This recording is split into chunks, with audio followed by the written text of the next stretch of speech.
Hello and welcome to Vergecast, the flagship podcast of web browsers. And who owns them, and where they go, and what happens if no one owns any of them. It seems like a likely outcome here. I'm your friend Eli. David Pierce is here. The browser wars are just the end of web browsers. I love this. This is great. What have we done? Yeah. Lauren Finer's here. Hey, Lauren. Hey. There is a lot of news, a lot of what I would call Lauren Finer news this week. Unfortunately for Lauren Finer, every week is that. Especially lately. The DOJ has put forth its proposal for what to do about Google Antitrust in search, which involves potentially selling Chrome. Google has reacted to this. There are more antitrust lawsuits. Apple is trying to get out of its antitrust lawsuit. There's a bunch of AI chaos. There's some gadgets. We got a lightning round. I want you to hear the excitement in my voice about the lightning round. You know it's coming. It's going to be good. I also have some personal news. Can I tell you my personal news? What's that? I bought an M4 Mac Mini, and it is glorious. Liam, our producer, can attest to the number of times I have slacked him over the last 2 weeks, being like, Liam, I'm going to do it. Talk me out of it. And he keeps not talking me out of it. And so this morning, I opened up so many browser windows by accident that I got very frustrated with my computer. And so I went to the Apple Store and bought a Mac. All right. Let me just pull apart a few themes, a few core Vergecast themes here. David, who had an M1 Mac Mini on which he mostly does this, which was fine. It was fine, right? It was like not... Terrific computer. Right. And you bought a new computer that is vastly faster than what you need because after years of insisting 8 gigs of RAM was enough, you ran out of memory and your computer slowed down. So you went and bought an entirely new computer to get 8 gigs more RAM. Okay, I have several responses. Yeah. Thank you for bringing this to my attention. 8 gigs of memory is fine. No, if you are a regular person. You just bought a new computer. Your M1 Mac Mini was not slow for this purpose. In no way, shape, or form should other people make computer purchasing decisions based on how I use browser tabs. Like, no one. The only person in my life I've met who is worse about browser tabs than I am is Addie Robertson, but you who are sat the down next to person- me last week, and I went, oh my God, that's so many tabs. Right, and Addie is smart and good at buying computers and probably bought a computer with 16 gigs of RAM, whereas you were like, most normals need 8 gigs of RAM. I, David Pierce, tab assassin, are going to buy a computer with 8 gigs of RAM and then unnecessarily buy a new. I had to choose between being good at life and having a powerful computer, and I picked powerful computer. Like, it just, I will also point out that you refuse to buy a good TV. Yeah, no, that I still feel good about. All right. Still just feel saying, solid. It's a mess. I'm proud of you. When's it coming? Thank you. It's here. I'm on it right now. Oh, you look great. If you're like, gosh, David is so much smarter and more attractive than he usually is on the Vergecast, this is it. We did it. That's all. I mean, I've spent a lot of time thinking about buying an M4 Mac Mini, but to do that, I have to convert one of my old iMacs into a monitor, which more and more people, I will say, out there are talking about. Oh, yeah. I wouldn't say doing, right? But now that I've opened the door to, hey, what if we all broke our iMacs trying to turn them into monitors? More and more people are like, will you do it first so that I can see if it works? We've definitely successfully made the business case for our roving RV in which we will do this process for you. It's ready. I will drive to your house in a van and break your old computer. That is the only promise I will make the listeners of the Vergecast. Some Perfect. of you will come out of it with a monitor. Most of you will not. It's about the friends we made along the way. Will we spend time together in a van? Yeah. That is a guarantee. I'm just saying. When I was a child, my father owned not one, but 2 different conversion vans. They were great, and I think they should come back as a market. And the specific market I'm proposing is the back of the van is where we hang out and play video games, and the front of the van is where I break your old iMac. Oh, I like that. Do you see what I'm saying? It's Yeah. like inside of captain's chairs, there's like a little lab situation, and in the back is like couches, a good TV, David, some game consoles. I'm not sure this is going to work, and mostly it'll probably just get me arrested because I'll be driving around being like, I'd like to break your computer and play video games with you in my van.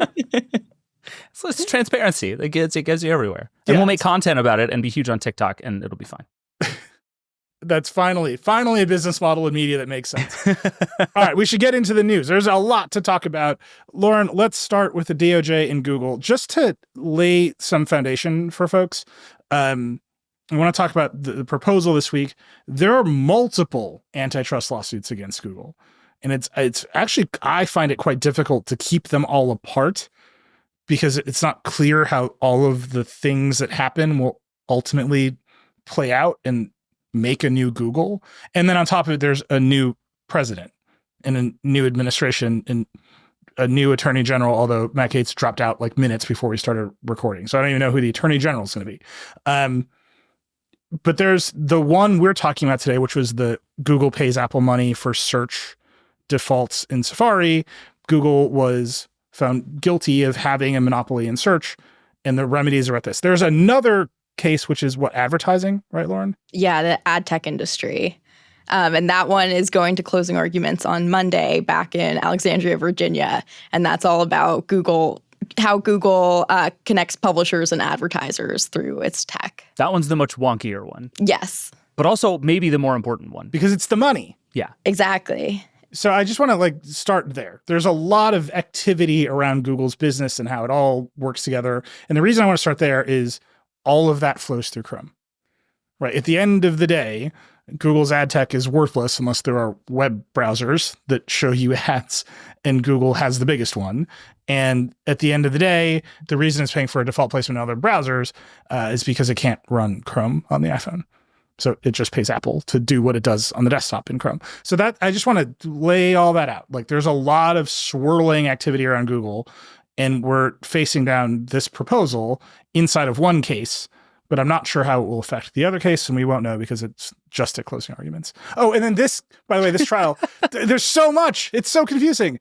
This trial is not even over. This is just the proposal, and then there's going to be another trial to debate this proposal. Right. So, I mean, just to give you a sense of kind of the timeline of both of these cases here, the ad tech case is going to closing arguments on Monday, and then we go, then we might get a decision in that case by the end of the year. And then that goes to the remedies phase if the judge says that Google is a monopolist in that case. And then they'll have to schedule that. And then in April, we have the remedies trial in the search case in DC. So, and then after all of that, we know Google wants to appeal the search case, and I'd imagine whoever loses in the ad tech case is going to want to appeal there. So this is not happening very soon. No. But so it's just a mess, because I've seen people react to the news today about Chrome as Google's going to have to sell Chrome. And that's just not where we are. It's this government, as currently composed in the Biden administration, has put forward this proposal. Many things will happen, including the inauguration of Donald Trump and whoever his attorney general is being confirmed and all, and then further trials in April. So that's the foundation. So we're going to talk about this because the ideas are really interesting, but I just want people to know nothing is happening. We're a long way from here to there. So talk about this proposal. So the Justice Department put out this proposal. What's in it? Yeah, so the proposal that the DOJ put out, it's their kind of initial proposed final judgment. So this is, them saying to the judge, this is what we want you to do. This is what we want you to tell Google that they have to do in order to restore competition to the online search market. And so basically, they had filed a kind of high-level version of this not that long ago, and it was sort of here's what we're kind of thinking about, and, we're looking at Chrome, we're looking at Android, we're looking at all these other things. This is the more concrete version of that, where they're saying, this is what we intend to ask for in this trial. And they're going to get to go through a whole discovery process around this too. So now we can see that they are saying that they feel strongly that Google must divest Chrome. It's not just an option that's on the table. They think that this is a critical access point for Google search that needs to be separated from the company. And then on top of that, they also considered divesting having Google divest Android, but they're kind of, I guess, holding their fire on that for now. But they're leaving it on the table, so it's kind of an incentive for Google to comply with the rest of the remedies that they're proposing. And it's also, something that they can turn to if they say, you know what, these other remedies aren't actually working to restore competition in the market. Yeah, they're pretty deliberately hanging that over Google's head, right? They're you can do all of these other hugely consequential things that you've only begun to list, which is insane. But if you don't do them, the big gun is we will take Android away from you. It's just this looming threat throughout this entire filing. Yeah, and I think what really comes through in this filing is that, the DOJ really wants to have, as many options that it can have available to them on the table. They don't want to end up in a situation where, some of the remedies they propose don't work, or, the landscape change such that none of these things really matter anymore, because we know this is going to take years, and we know that AI is going to become a very important part of search. So they are clearly trying to be very deliberate in making sure that anything they ask the judge to impose isn't something that's going to be obsolete tomorrow. So Chrome is, I think, the highlight by far. It's the easiest one for people to understand. The looming threat of we will take Android away from you, I think also pretty easy to understand. Then there's a bunch of other stuff in here. Yeah. Which also seems tremendously impactful, but maybe a little bit more opaque. Can you go through those, Lauren? Yeah, sure. So I guess just some of the most important ones that come to mind, going back to how this case began, it's really about contracts when you boil it down to it. And these contracts are contracts that Google has with phone makers and browser makers to be the default search engine on those platforms. And the DOJ basically wants to say, all right, Google can't enter into certain exclusionary agreements with those kinds of companies. They can't exchange something of value for like preferred placement or for boxing out rivals from those kind of platforms. And so, that's kind of like the most straightforward thing that they're asking for. And that's kind of what we thought this would boil down to, right? Like, I feel like we've been saying for months that the easiest answer to where would this go is just the government is going to say, you're not allowed to make these deals anymore, period, the end, goodbye. And it seems like everyone is prepared for that to be an outcome here. Totally. I mean, that seems pretty baseline. It's pretty much like exactly what was in the complaint and exactly what the judge ruled was some of their anti-competitive behavior. So that seems pretty cut and dry. But at the same time, okay, sure, like Google could stop doing these agreements and then they could figure out another way to be the default or to, just maintain their dominance in this area. So I think DOJ clearly thinks like that's not enough. That just kind of like stops the bleeding. Yeah, and it's the flip side of that really gets me reading through this filing, that like this whole thing is so much more punishing of Google than I expected it to be. And like, I'm not a lawyer and maybe I should have seen this coming, but there is a real thing they're doing in this filing where they're saying, okay, not only do we have to prevent Google from doing these monopolistic things, we have to take aggressive steps to unwind all of the things that Google has been doing and the lead it has built over the last 15 years. Like a huge portion of this is just them saying we need to break Google in half and give everybody else every advantage that Google has had in order for them to catch up. Right? Like, am I overreading that part? No, I think that's fair. I mean, I think a lot of antitrust is kind of backward looking by nature. And I think, often you hear companies say like, we're not even doing this anymore. Like this is all in the past. And like that might be true, but it doesn't mean that their conduct wasn't anti-competitive or that they can't still be held accountable for it. So, and I think, the DOJ kind of often talked about in trial how there was this self-reinforcing cycle of Google is a good search engine, so then people come to it and they put in queries, and then Google gets data, and then it uses that data to make the search engine better, and no one else has access to that whole cycle.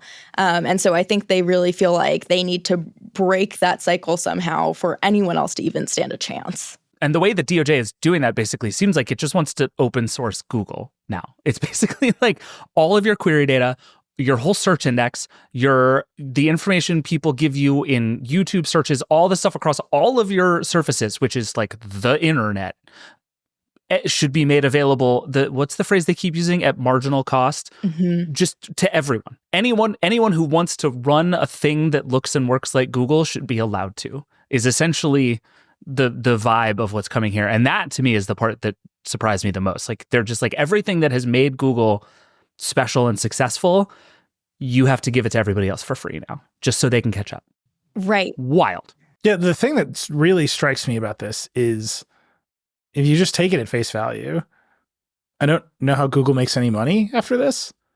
Right. And then there's the ad tech case like right next to it, which who knows how that will go, but that's also a case about contracts and pressure. And I just get the sense that it is more likely than not then Google will face some penalty in that case as well. So who knows? But this part where you're like, you have to stop preferencing Google search on YouTube and let other people search YouTube the way that Google can search YouTube. YouTube is a closed platform. Yeah, I guess I think that's a completely fair point, but I also wouldn't cry too many tears for Google because I think, they will be able to make money off of, selling access to these APIs or, to their index and to their search results and click and query data. And they'll also be able to, there's still going to be this like amazing, huge company full of great engineers and be able to create a product that's really attractive to people in search. So, well, just hold on. They are currently an amazing company full of great engineers, and their ability to launch great products at scale is, there's a graveyard for a reason. Yeah. They had a good run back in the day. Like a lot of Google is, you can trace it back to the fact that they have a monopoly in search. It just throws off cash, and everything else is like, well, whatever, we tried messaging apps. And this might make it better. It might make it worse. There's just a part of this where half of me says this is a negotiation. So you just put forward the most intense first offer that you can make, which is we're going to break your business in half. And also, if you don't like it, we'll take Android too. And then we'll just see where we come back to from there. And then there's a part of me that says, we just spent a few minutes talking about breaking up in Google search. And the first part of this offer is we're going to take Chrome away from you. Right. And it's like, oh, this is a complete restructuring of Google. Like at every level, what we're saying is there should be a search engine that is almost like a utility for other people to build search products on top of. And other parts of Google, like YouTube, need to let other search products come into there. And we're basically going to take a closed platform in YouTube and make it a more open one, which is really interesting. And then we're going to take this browser away, which is the window to almost your entire ecosystem. And someone else will have to buy it, which will accomplish what? Right. And there's just those are two pretty different ideas from what I can tell. Like you're basically telling Google, you have to be a search engine company now, and we're going to prescribe how that search engine company works. And then you're saying, we are going to make a browser company that someone else will buy. And the number one way browser companies make money is by betting paid for default search, which we will no longer allow you to do. And I'm just trying to puzzle all that through. Yeah. I mean, there's no doubt this is, a huge swing by the DOJ, and they might not get everything they want. And like you said, this is a negotiation. This is their starting point. They're asking for a lot here, and it's going to be up to the judge to figure out, what is really necessary to restore competition here. And courts really don't like to be, playing babysitter or restructuring, like playing the just really being the hand of God in the market. They're not trying to dictate how the business goes. They're just trying to restore competition to this market generally. So I think the more that it gets into things that are about picking winners and losers, the more the judge is going to be skeptical and perhaps restrained on those things. So I think it really depends on how well the government makes the case in court for why these sorts of things are necessary. And when I've talked to Jonathan Cantor, who is the Assistant Attorney General for Antitrust, who's been leading this case, you can go listen to him on Decoder. His point is these consent decrees where we make companies promise to behave and then we have to like watch them and go to court when they misbehave don't work because everyone's smart and they can get around it. And what we want is big structural, like you break up the company that's clean, like then it's over and we can just see what happens next. And I think courts tend to agree with that because courts, the only humility that our judicial system shows is like, I shouldn't run your business. And I think I can't tell if that's humility or laziness or what it is, but that's usually how they respond to that idea of like ongoing compliance. Like the courts don't want to be in that business. I just think like at the end of this, you look at the amount of change that would be imposed on Google, and sure, Google will have its opinions. Kent Walker, their chief legal officer, put out, you can tell like he's writing directly to Donald Trump. He's like, this is a radical interventionist agenda that will harm America. Like it's pretty saucy. Yeah. Audience of one. Like obviously Google's going to push back against this. What happens in the trial? right? Because there's the remedies trial, and this is the proposal in the trial. Are they just going to, and they all just like going to sit down and be like, this is a bad idea? Do you have to like show proof? Like, how does this work? Yeah, I mean, my understanding is there's another discovery process. They get to call in witnesses. So it's going to be, you know, kind of like the first trial, but this time they kind of have to take as a given that the judge found that Google had an illegal monopoly, and they're just talking about what is reasonable to impose on Google or not. So yeah, it's going to be a fight here. What's strange to me about this one is it feels like either of the options that the DOJ is presenting here would make sense, right? I think force Google to spin off Android and Chrome into its own company, I think is you can see a world in which that makes sense. Both of those are search businesses, I would point out, but like there are people who have made a lot of money selling operating systems, right? So like you can see it. There's a thing there. Somebody would spin up an app store, it'd be a whole thing. Sure, great, fine. Or force Google to essentially white label its search engine and make it available to everybody, right? So now if I want to run a search engine, all I have to do is compete with Google on user experience, right? There is an assumption of like common infrastructure that whatever I search for, it's going to be as good no matter where I search for it. Let people compete on top of that. I actually think that could be super interesting. And suddenly you have a bunch of people with a bunch of different ideas about how search could work. AI becomes really interesting on all of that. And then it's like, okay, the foundation of how we search is common. Let's compete for real. I don't understand how you can do both of these things because each one makes the other one worse, right? Like Google's white label search engine will be better if Google controls Android and Chrome because it will get that data that it is then forced to share with everybody else. Wait, I feel like I'm like required, Sai, to point out that every time you make this claim, like some Google PR person leaps out of a bush and is like, we don't use Chrome click data to inform search. And that is what they say every time. Yeah, and that continues to be provably not true. I'm just saying. Sure. Like I said, I feel required to say this. And I don't know if I believe it for I one trust second. things that come up in court and in discovery more than in the PR emails in my inbox. I'm like sorry, right now, outside of David's house, there's like a Google PR person like, peering through the bushes. But like, if the goal was to build the best search infrastructure for the whole internet, you do that, right? And like, that's how you get the user data. It's how you get the query data, like on and on and on. These things can actually reinforce each other in a way that would make the one product better if they were together. And then you're giving that product to everybody else. Yeah. I can see a world in which that makes sense. But instead you're saying we're going to make Google's search engine worse and also take away its engine to make it better and then force Google to give its worst search engine to everybody. It's like, what are we actually, we're just making the whole search market worse. And I always thought that the whole point of this, at the end of the day, was who can build anything to compete with Google? And there's only one answer, which is Apple. Mm-hmm. And Google has been spending billions of dollars a year to make sure that doesn't happen. And really, the outcome you want is Apple builds a search engine because it has enough incoming click data and query data from Safari on the iPhone. It has the compute capability. It has the money, that like just the free, you know what they should have done instead of chasing a car is they should have built a search engine, and they didn't because Google just paid them money to waste on a car. Like that's a weird economic outcome, but this doesn't seem like it creates that outcome at all, right? You're going to prevent Google from paying Apple, and then you're going to spin off Chrome.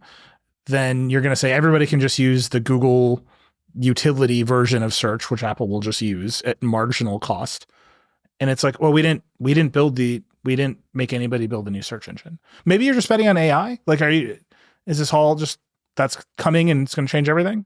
I think the licensing actually does get you closer to that because, you know, if Apple and if, you know, really any other search engine that wants to is licensing the Google search results and click and query data, they really have a jump start on creating a very quality search engine. And, you know, if Apple combines that with its own data and own engineering of product, you know, I think then you're much closer to a very good product from Apple. And they're no longer constrained by, you know, if the judge decides to grant the contract remedies here, they're no longer constrained by their contract with Google.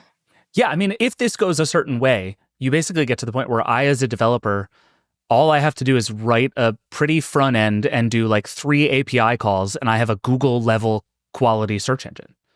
Like, yeah, that's pretty compelling. All of a sudden, DuckDuckGo can reliably say, we're doing the privacy thing correctly. And also our results are exactly as good, if not exactly the same as what you get from Google. And other people can compete on the AI stuff. You can compete on interface. Like, right. The moves become really different because what you're saying is not, we can't compete with Google in order to have results quality. And because that is a flywheel that we have no access to. I mean, I just keep coming back to Satya Nadella, the Microsoft CEO, sitting in the courtroom, basically explaining why Bing is worse than Google and why it's completely insurmountable. And everything in this filing makes me think that that is sitting in the heads of both Judge Mehta and the DOJ in particular. And they're like, what we are going to do is just give that flywheel to anyone who wants it. Exactly. And just there it'll be. And if that works, you'd get 1 million interesting search engines really fast, I think. It would decimate Google. The Google comms person outside your house, Ted, right now, I can see them in the window back there. They're holding up a sign that said, or Microsoft could have made Windows good. There's also that. There is also that. And these arguments are hard. Like they are hard. And Microsoft has mostly failed at competing with Google on search.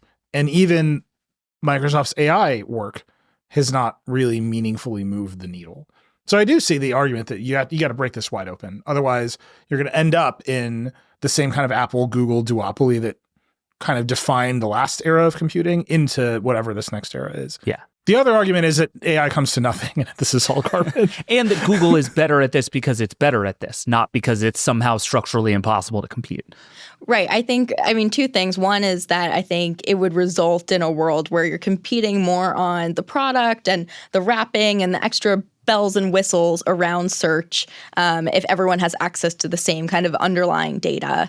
And the second thing is that most of these remedies, the behavioral remedies, the things about licensing and that kind of thing would be enforced for 10 years. So it's not forever, but it's long enough that the DOJ feels that, it would be able to create some sort of dynamic shift in the market. Yeah. See, I look at 10 years and I'm like, 10 years is an eternity.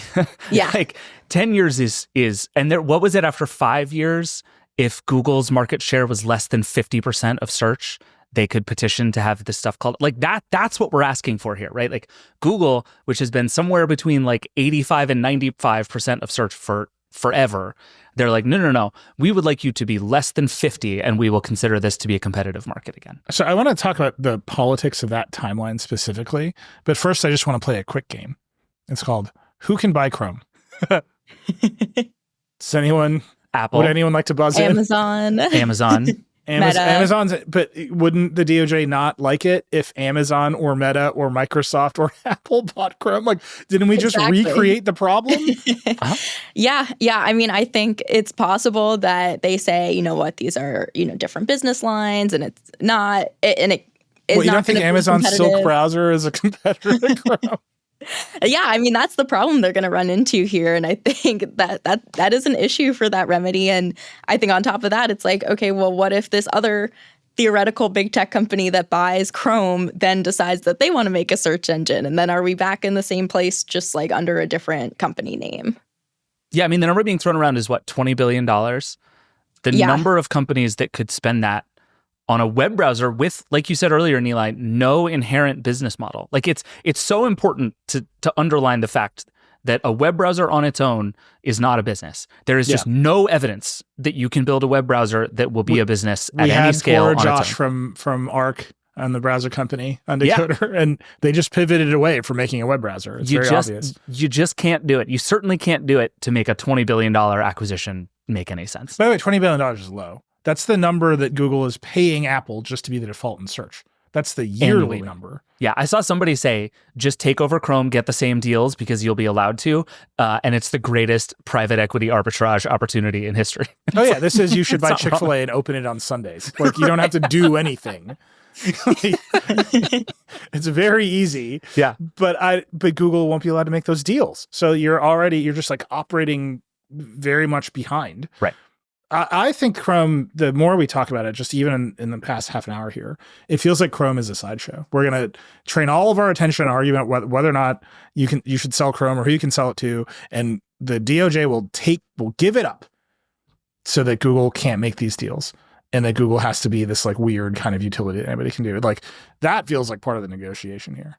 Maybe I'm wrong. I have no insight. It's just as we talk about it, it just seems so. It feels like it accomplishes so little in the end versus actually opening up the search engine. I think this is a weird case where, generally structural remedies or breakups are thought to be like cleaner and easier. And, the court can just say, all right, let's like sever this and then we're done. We can wipe our hands of it. But it's complicated in this case because who's going to buy Chrome and, how does that look? There's a lot of questions there. Whereas the behavioral remedies are often thought of as, all right, this requires more oversight by the court. This is like a little bit harder to execute. But in this case, it does seem to get at the heart of what the DOJ had argued in the case was the problem and was the reason that other search engines couldn't catch up. And so I think I could see the logic of, why they might tend toward a more behavioral remedy here. Yeah, I mean, it's like negotiation 101, right? To go in with something like this that you're willing to give up.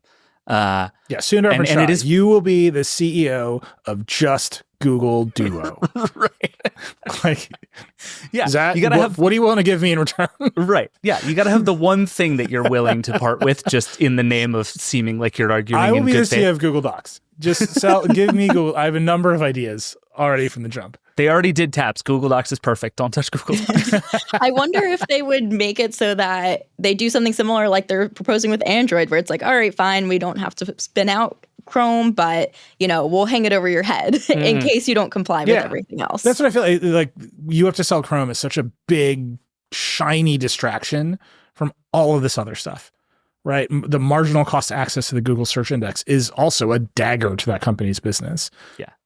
But those are the things like you're saying, Lauren, that actually get to the trial that we had last year, right? Like the Chrome thing, I think came out of left field for a lot of people because it just doesn't address the stuff that they spent months in court arguing about. You can sort of get there from Chrome, but all of these arguments were about like the structural system that makes the underlying infrastructure of Google search unstoppable. And all the rest of the stuff in the filing is like poking at how to peel that apart. And then there's Chrome.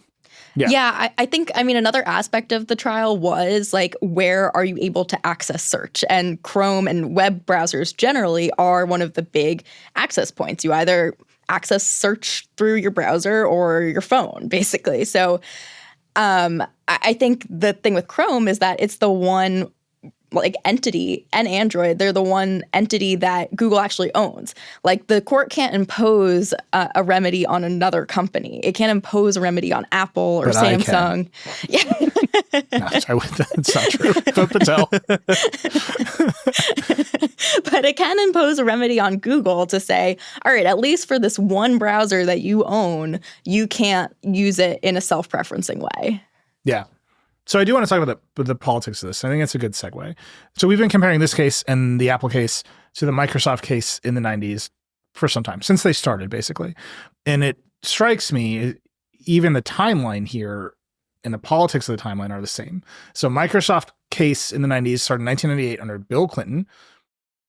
The DOJ won. They pursued a breakup. George Bush gets elected, and the DOJ says, never mind, we're going to settle the case. And there's some like winding back and forth in there. But there was a moment when Microsoft was going to get broken up. And then there was a moment when the DOJ said, nah, we're done with that. We're going to do these big consent decrees and you're fine. And all that was chaos, right? And the executives at Microsoft who were there at that time will tell you it was super distracting. And, Bill Gates is like, this is why I didn't invent the cell phone, which is, you just tell yourself that, Bill. Right, like you did the Zune. Sorry. But that distraction from the giant created the opportunity for Google to exist. In many ways, it created the opportunity for Apple to make its big comeback because it's not like Mac OS 9 software was selling the iMac. Web browsers were selling the iMac. So all of this distraction about Microsoft and bundling Internet Explorer and all this stuff in the 90s, whether it came to anything, it just created the opportunity for other players to enter because Microsoft was constrained by whatever. Here we have a very similar situation. This case actually started in the Trump administration. It got won in the Biden administration under this DOJ. Now we're going to head into a remedies phase with a new president, a much more transactional president who will pay direct attention to the CEO of this company, who has already said he's talking to the CEO of this company, with Elon Musk on the call. That was reported this week. And who knows who the attorney general will be. Let's just start with the basics. Is Jonathan Cantor still going to be the assistant attorney general of antitrust when this case goes to the remedies phase? That would seem highly unlikely. Even when I think administrations are aligned on certain policies, they often just want to bring in their own people. So I think, we're likely to see a different antitrust chief at the DOJ under Trump.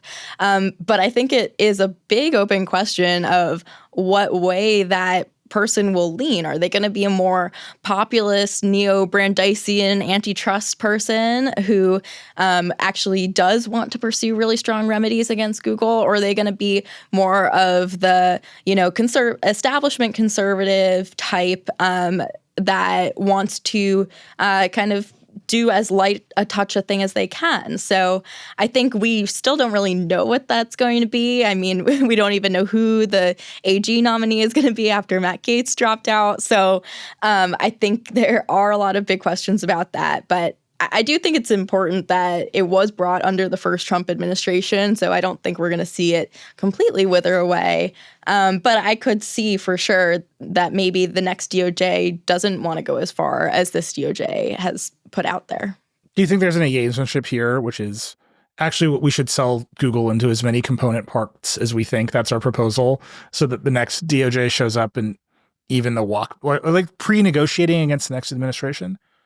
Perhaps. I mean, I think any administration that walks back some of these, they're going to have to deal with what that looks like to the public.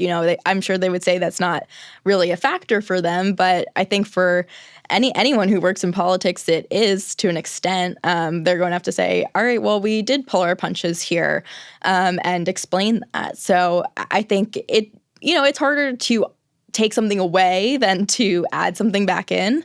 I could see that potentially being a consideration here. The other piece, and I'm just curious for your read on this, we obviously don't know who the attorney general will be. And Matt Gaetz had so many problems that he just withdrew. Like, he literally went to Capitol Hill for 20 minutes. He met with senators and was like, I'm out, you guys. And so that is whatever it is. And that's not the kind of politics we ever really talk on the show. But he was kind of an antitrust guy. Like, he was into it. Maybe in a bad faith way. Like, I just want to punish big companies, which seems to animate a lot of Trumpist antitrust. But he was still like, that's pretty cool. J.D. Vance, we've watched video of him saying Google is a problem and Lena Khan is doing a good job. Mm-hmm. Josh Hawley, right? Like, there is a strain of antitrust thinking in the modern Republican Party that says, yeah, we probably should break up Google. Elon Musk, I mean, he says everything. You can find a tweet of anything at this point, but he's said Google is a problem. Mark Andreessen and Ben Horowitz, benefactors of the Trump campaign and now benefactors of the administration, they think Google is a problem. Like, they've openly said it. How does that tie up with actually want the government out of messing with big American companies? Because there's a ideological inconsistency there, and I have no idea how that resolves. Well, I think the staying out of American companies comes more from the establishment arm of the Republican Party. And I think Trump, I think he can kind of talk that part of it when it is beneficial to him or, in areas that make sense for him. But I think, when it comes to big tech, he has often wanted to speak out on them and, has and elevated antitrust enforcers in his previous administration who did go after both Google and Meta. So I think there's always been that strain within Trump and, Trump's previous administration. So I think, it is definitely notable that he continues to surround himself with people who do believe in this kind of more progressive view of antitrust. But at the same time, I would caveat that, like, with Trump, we never really know, what's going to happen. Is he going to change his mind the next day and who's really got his ear? So I think it's hard to pull any policy from any one of those people. But I think just seeing that there are so many of them that he's surrounding himself by and, the animosity that he has had towards certain tech companies and tech executives, I think it's not hard to imagine that there would be some incentive to continue these fights against the tech companies. I would also just point out that the unifying theme of a lot of these antitrust fights is against companies that they have decided have wronged them in some way on the internet. Like, I think it's less about like a broad moral belief about antitrust and more about big companies that say bad things about me in search results. Yeah, I want to be very clear. There's no rationalizing these decisions. No. I'm just pointing out it's a bunch of people who are mad Yes. and they act in ways that accomplish retribution. And Trump in particular has said they got to treat me better or I will break them up. Right. And right or wrong, like however you want to feel about it, they have been mad at Google in particular long enough that I think it stands to reason that they are going to continue to be mad at Google. Right. And Andreessen Horowitz can probably find a way to buy Chrome. Elon Musk or has spent fund a bunch of dumber competitors money that are going to in his have a life. really easy time building ad-funded search engines now, right? Like that suddenly you take the best market in the history of the internet and you break it into 1,000 pieces and make it available for anyone to come into. Like that, you've just made every VC's year, right? Like we've heard this for years. It came up at the trial that VCs won't fund search companies because it's a dead area. It's not even worth trying to compete with Google. And instead, what you're doing is you're saying, here's $100 billion a year industry that is suddenly completely up for grabs and you don't even have to try that hard to be competitive. Like, yeah, I'd be into that if I were a VC. I will point out that the first Trump administration's antitrust efforts ended with one, T-Mobile buying Sprint in a negotiated deal that created Project Jenna 5sys, America's fourth wireless carrier. Which, to this day, I think strikes terror into the heart of everyday Americans. Who the fuck knows what's going on over there? That's one. And then the other one, they fought against AT&T buying Time Warner because Trump hated CNN so much. That's it. That was the entire intellectual justification for opposing that merger. They lost, which is fine. And that resulted in a 4-3 grayscale Justice League directed by Zack Snyder. Those are the two outcomes of the previous Trump administration's antitrust efforts. That's good. We've now hit the bingo card for the Vergecast talks about antitrust. So it's I'm just pointing out, you're like, how will Trump deal with Chrome? And you're like, well, the evidence suggests they will force them to hire Zack Snyder to make grayscale square YouTube videos and start Boost Mobile. Like, I don't know what to make of all that. But you could actually, out of the pieces of Google, you could probably do that. Google Fi is now Boost Mobile. Yeah, I was going to say. That's my prediction. The last thing I want to ask you about, Lauren, real quickly, this case, the Google case, is done, right? They were found guilty of having the monopoly, and now we're in the remedies phase. The other case, it's wrapping up, right? It's going to come to a conclusion. The judge is going to decide. The judge, not a political actor in the way that some other folks are political actors, or at least not supposed to be. That will come to a conclusion. Apple's case is still pending. Right. It hasn't gone to trial. No one's been ruled anything. Apple asked for a dismissal today. They said, make this go away. Apple has a lot to want from an incoming Trump administration. Just straightforwardly, Apple makes a lot of stuff in China, and Trump wants to impose tariffs on goods made in China. So you can see Tim Cook has to horse trade his way out of that. He did an excellent job of that last time. Like, maybe Tim Cook's singular achievement as CEO is navigating Donald Trump to excuse Apple products from tariffs. You can make the argument. I'm not saying it's good or bad. I'm not outside of the morality of it. He did a good job of it. Like, he excused Apple from a lot of noise by managing one man very directly. Do you think that he's going to be able to manage his way out of this antitrust lawsuit? Because the incoming attorney general could just drop it. That's true. Yeah, I think, when it's something like when it's coming from the DOJ, it really is up to the DOJ if they want to continue the case and what direction they want it to go. They certainly could withdraw it, but I think that's hard. It's already, in this kind of pretrial phase. They were just arguing a motion to dismiss, and, now that's going to be up to the judge to decide whether any part of the case can move forward. And I guess it's theoretically possible that the judge dismisses the case. I think often in these really big cases, we might see them narrowed but not fully dismissed. Then it's on the DOJ to decide what they do. And I think Apple is in much more of a friendly position with Trump in a sense, just based on the past administration, when Tim Cook managed to really kind of walk this really precarious line in, just being on Trump's good side. So I think if any company could do it, perhaps it's Apple. But, that would obviously be a big deal if DOJ just dropped the case entirely. I think that would be somewhat unusual. And the DOJ is supposed to be independent of the presidency, and I don't think Donald Trump wants a DOJ that's independent of his presidency, right? Like, I don't want to be this. What we're talking about is corruption, like sort of straightforwardly corruption. Can Tim Cook call Donald Trump and say, drop my antitrust case? Like, in a normal administration, that would end there. Like, lawyers would come screaming into the White House. They would burst into the Oval Office and be, Mr. President, you can't do that. And that is not going to happen this time. Like, very clearly, he does not want that to happen. He does not want that constraint on his behavior. The question is, what happens next, right? And honestly, what does Tim Cook trade away? Like, do you care more about tariffs or do you care more about your antitrust lawsuit? Yeah. There's still a North Carolina factory that either does or doesn't exist, and either will or won't exist, that Tim can always throw into this. Yeah, last time he held a fake factory opening in Texas, which was very good. Look at this Mac Pro we've been making this whole time. It's a lot. That one I think is just up for grabs in a way that the Google ones they're up for grabs in a different way. Like I said, the Microsoft case is sort of illustrative here, right? Like there was a change in administrations, and then the posture of the government changed, and we ended up with consent decrees instead of breakups. Who knows what's going to happen? But it does seem like Tim Cook, at the very least, cannot retire in the next 4 years. Yeah, I think Apple shareholders will definitely want him to hang on there. Oh, we're going to open so many fake factories.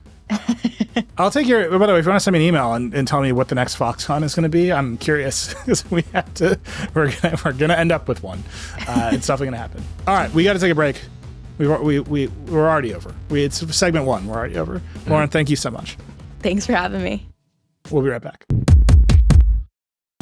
Support for this episode comes from AWS. AWS Generative AI gives you the tools to power your business forward with the security and speed of the world's most experienced cloud. Support for the Vergecast comes from Ipsy. Gift giving can be effortless with Ipsy.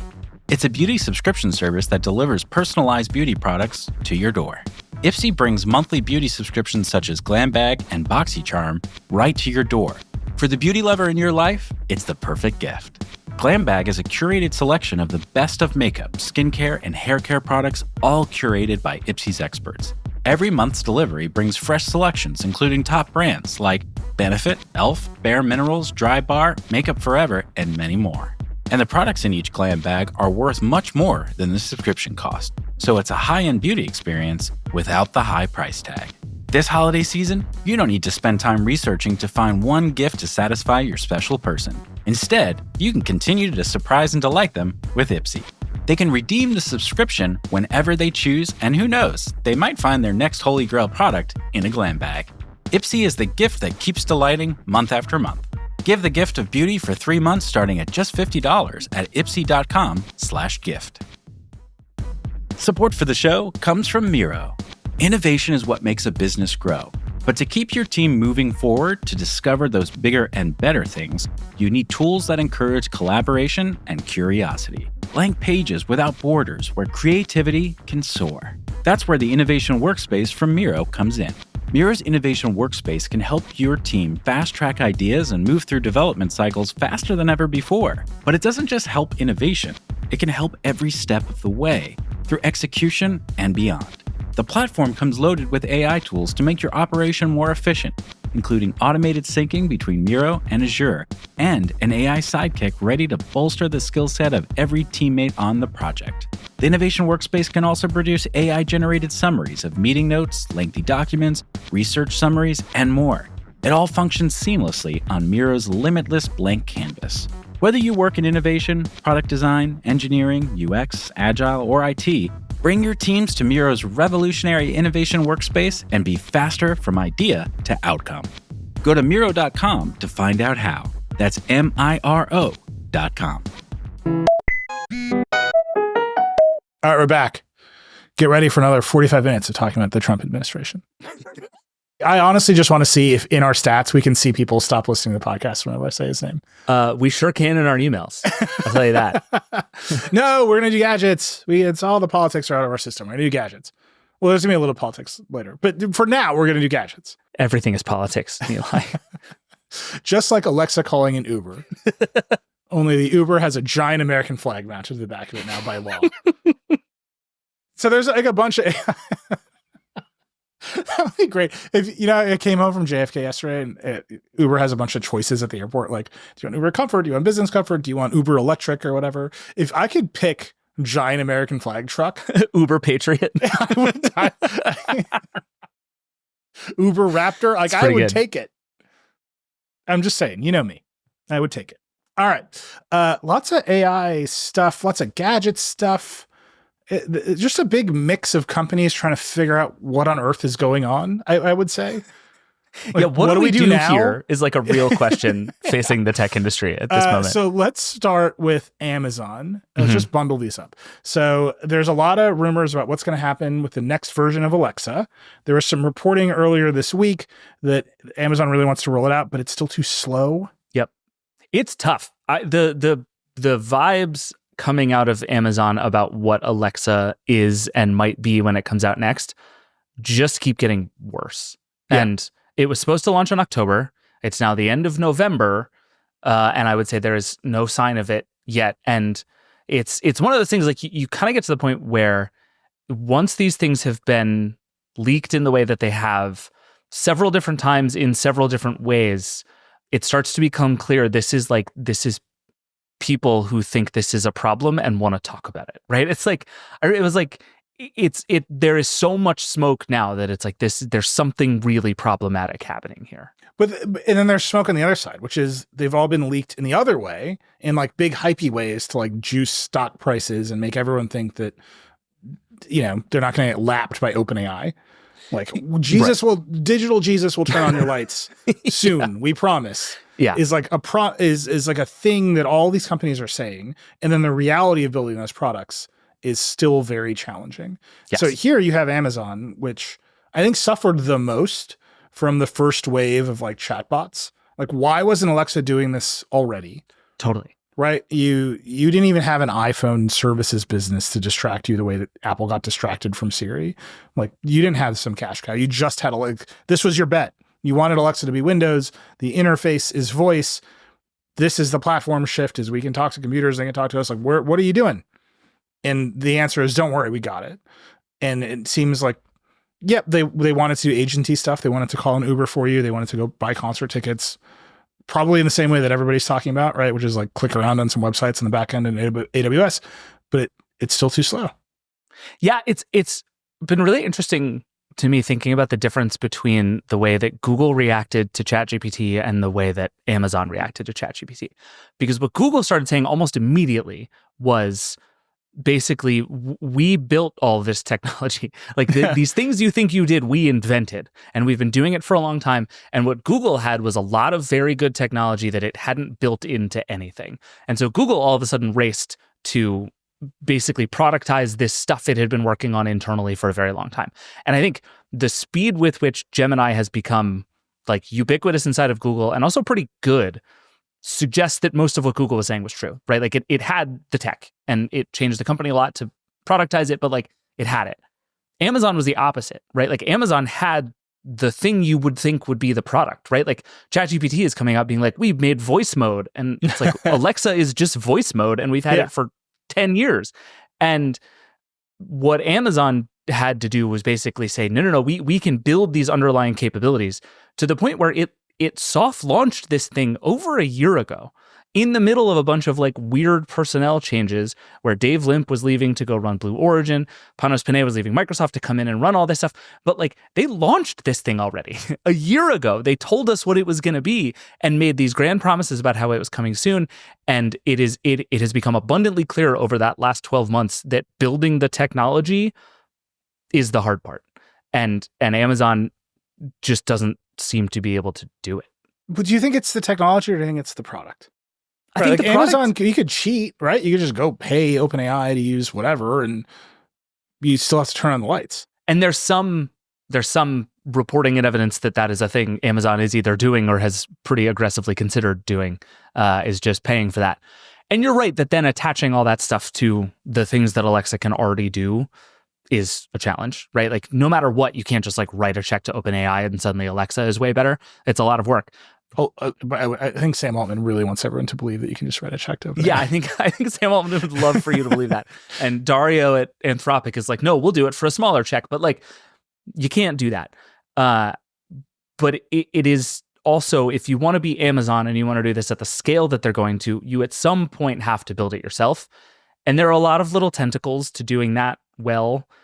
But the first thing is just like, what if Alexa was just a little better? Like you don't have to fix it all at once. Just do the thing that like Apple has been doing with Siri for forever, where it just like quietly gets a tiny bit better all the time. No, I reject this comparison. What are you talking about? That is not true at all. That's fair. That's a bad comparison. Yesterday, I asked Siri to call my wife, and it was like, no. Like it did the new animation and everything, like the glow, the screen glow. It's like beautiful. And I was like, call Becky, and it was just like, I'm off the clock, man. Like it's not better. I tried to set a reminder this morning. I put my coffee mug on the roof of my car and then forgot it. So it fell off and exploded. And so I'm driving and I go on CarPlay and I'm like, hey, remind me in an hour to buy a new Yeti. That was what I said, because it's a Yeti mug. I love the thing. It's great. What it said was, in an hour, buy any popular was the name of the reminder. Very good. So you're right. I take back the Siri comparison. But at any rate, if Amazon wants to do this, it has some of the hardest things already out there, right? It has hundreds of millions of devices that support this thing. It has a big ecosystem of devices that work on its devices. Like, you just have to build the underlying part, and that is an easy thing to think is the easy part, and it is very clearly not the easy part. Yeah. I think with Apple, you can see it's also not the easy part. Totally. And right? Apple just decided to punt it to ChatGPT in a very real way. And even that is not it. Like the part where you talk to the phone and it goes and does stuff for you, that's not ChatGPT. No. I actually think that can you make the existing voice assistant incrementally better with AI is not possible. Like I think the way that Alexa and Siri and Google Assistant are currently architected is they're dead ends. Like it feels very clear that these are dead ends and that everyone is struggling to rebuild the general purpose LLM into a thing that can do the same stuff that Siri can do and then make it more capable. And they're just stuck. Like I don't think you can be like, it's Alexa, the same Alexa you know and love, but sometimes it's 1,000 times smarter. Like I don't think that is like working. And so yeah, we'll see. I mean, my sense is that they brought in Panos to make this go because they needed strong leadership to make calls. And he's as strong of a product leader as you can get. So we'll see how it goes. But the basic problem of, on the one hand, you have Sam Altman and Dario out there being like, we can build AGI on current hardware, which is a real thing these people have said. And then on the other hand, you've got Amazon being like, well, it's turning out to be very difficult to switch on a light switch with these tools. It's like, we're just like all over the place. Yeah. Well, this is why there was the one bit of Amazon news that I thought was super interesting this week was, I believe it was Business Insider that had a story that Amazon is, instead of trying to do all of this stuff itself and do the like agentic AI that can go use websites on your behalf, it's just making deals with partners to do this stuff, which is like a thing you and I have been talking about for forever, right? Like APIs over AIs is like a thing I keep saying to people that like, why can't you just make the Uber app do it for you? Because you don't have to go fake the Uber app. Just let Uber do it. And that appears to be the way that Amazon is going, which I think you can read as a total referendum on how good Amazon's own AI stuff is, but also like they're making deals with Uber so that when you say get me a ride, it'll just call you an Uber, and DoorDash for food deliveries and Ticketmaster for buying tickets to things. And these are ideas that raise other complicated questions. Like, should it tell me that it's DoorDash doing it so that I understand the like transparency of this process and the fees and who all this stuff's going to and who has my information? All that stuff is really complicated UI. But like DoorDash is going to do it better than Amazon hacking DoorDash. You know what I mean? So like, I think that is actually a good sign to me that there is a version of Alexa that is going to be better at this stuff in a more integrated way, that Amazon has stopped saying, we're going to solve all of this problem with fake rabbit style AI where we're just going to go use websites for you. We're just going to be partners with the people who know how to do this. And I think that is going to be the right approach for a pretty long time. Yeah. I mean, Amazon has the money to do it. I mean, Right. Jesse from Rabbit is like, I don't have the money to do it, so I've got to do some clicking around. We'll see. Again, we can achieve AGI in current hardware, but Apple and Amazon can't quite deploy this stuff at scale in a way that makes sense and doesn't break light switches. Just something to consider. Speaking of light switches, there one other bit of Amazon news, which is fascinating. They announced new Echo shows this week. Jen has the write-up. Echo Show 15 and 21, which is basically just a TV. Like just a 21-inch Echo Show in your kitchen. They show it in their own press photos running the Fire TV interface. Like, it's a TV with on a stand with a remote. Like, it's just a television. It's just a TV. Pretty good. People like having TVs in their kitchens in particular. Great. They're doing some adaptive light stuff. I don't think Amazon's photo stuff is very good, but they're obviously making a run at put photos in here and make them look good. Do you have a kitchen TV? Like, do you have a dedicated screen for watching stuff in the kitchen? No. We have a Nest Hub that shows photos. That often just misresponds to Google queries. We use it for setting timers. And because it is a Google device, you can run YouTube TV on it. Right. But it's small. And then it's like our house, the first floor of our house is gigantic. So you can just see the big TV in the kitchen. Like you can just like look across the house to that TV. And to whatever extent we are watching TV, that is the solution. But we're just not like TV people in that way. That's fair. And also Becky's just constantly listening to podcasts on her phone, on the built-in speakers on her phone. Like that's the real TV in our house. Understood. What's fascinating about these two Echo shows, aside from the fact that they're enormous and cheap, although a 21-inch screen with 1080p resolution for $299, that's like some David Pierce stats right there. Literally, that is more expensive than my 4K TCL P series that is 50 inches right behind me. Yeah, no, that thing looks great, I'm sure. No banding in the colors. It's great. $299 for the 15. All that aside, the screens aside, they've got built-in cameras for video calling. They're proud of the cameras. And then they have built-in Wi-Fi, Thread, and Zigbee radios for smart home stuff. And so you just see, okay, the idea is we're going to put a little computer in your house, a little server. It's going to connect everything for you. You're not going to have a bunch of little hubs like your Hue hub or your SmartThings hub or whatever. It's all going to be built into this device. And then you'll have this device. And this will be the locus of smart home control, also the thing you talk to and also your TV. Pretty interesting. Whether any of that actually works or whether Matter plays out the way it's supposed to play out, so you can buy a bunch of stuff and still control it from your iPhone and also have this home hub, who knows?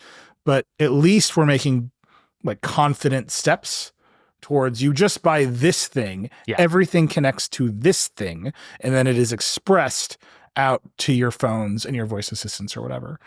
It's still messy, but you can see the idea. I do think it's the right infrastructure. I mean, you pit this against what we've heard about Apple's stuff, which is very much like buy a little controller for every room kind of thing. And I think you're right that having sort of the one big screen you can yell at from almost anywhere and then your phone is actually a much closer answer to the right one. And I also think, like Jen talks about this all the time, having a screen with big ass buttons on it goes a really long way towards making your smart house usable by actual humans. It sort of does. I will offer this one piece of evidence, which is both a huge victory and a gigantic failure. There are so many ways to turn lights on and off in this house. Infinite ways. You can just speak to the heavens and lights will turn on. You can just wish for lights to turn on. Just yell darkness and things happen. Like it will happen. And so in our kitchen, which is pretty dark, I have Hue lights in adaptive mode. So they just turn on in the morning and they're in daylight. And then as the day goes on, they get warmer and warmer and warmer. And at the end of the day, they were warm. And yesterday they were out of sync and I was in California. So I get a text from Becky, which is a huge victory. A huge victory. She said, I hate you. The lights are the wrong color. Because when I put them in, she's like, who gives a shit about this? Right. Right. Now she knows. This is of a piece with I hate you. I can see the motion smoothing on my parents' TV. Mm-hmm. I hate you. The lights are the wrong color. Yep. You did it. Huge victory. I was like, I'm done. Welcome to my particular circle of hell. Marriage over. Mission accomplished. I got another one. On to the next. And then she was like, how do I fix it? And I was like, there's like 50 different ways to fix this problem. So you can open your phone. There's scenes and home on your phone. But it occurred to me that one, there's a button on one of our Lutron light switches you can just push to fix it. And she was like, I don't care about that. Like, I don't want to do that. I don't want to figure out what button that is. Because it's like just an unlabeled little round button. And she was like, I don't care. And then I was like, well, you can go to the Nest Hub and you can just like yell at it. She's like, she literally said voice commands are so inefficient. And I said, one day, sometime in the next 50 years that we are married and live in this house together, you were going to say movie time out loud just once. That didn't get anywhere. And it got all the way to, there is an old iPhone mounted on one of those new standby mode stands that just shows the buttons. It is next to the Nest Hub. They're physically next to each other. But because the Nest Hub doesn't see the HomeKit scenes, I needed an old iPhone on a stand, and it says kitchen daytime lighting, and she went and pushed that button. And I was like, this is just a gigantic failure. There's so many ways to accomplish this, and she just didn't do it. Yeah, A, Matter will fix it. Sure.